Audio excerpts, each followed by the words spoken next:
Magandang araw po sa ating lahat.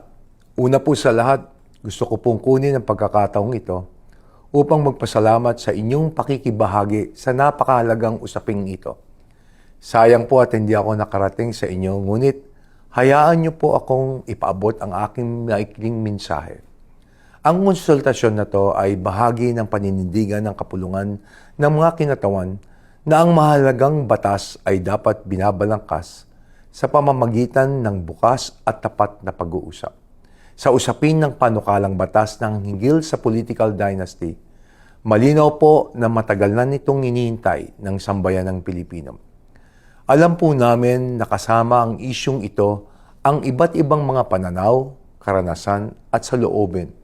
Kaya't hindi po kami narito upang magtakda ng pasya.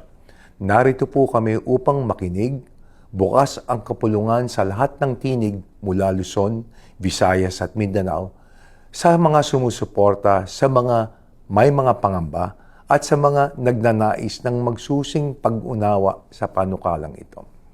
Ang malinaw po, seryoso ang kapulungan na isulong at ipasa ang isang makatarungan, makabuluhan at makataong anti-political dynasty. Gayunman, naninindigan kami na mas magiging matatag ang batas kung ito'y dadaan sa totoo at malawak na konsultasyon sa ating pong mga mamamayan. Sa mga darating na pag-uusap, amin pong hinihiling ang maging bukas, mahinahon at magalang ang ating talakayan. Makinig tayo sa isa't isa. Unawain natin ang iba't ibang mga pananaw at sama-sama nating buuin ang batas na tunay na sumasalamin at sa tinig at mithiin ng ating taong bayan.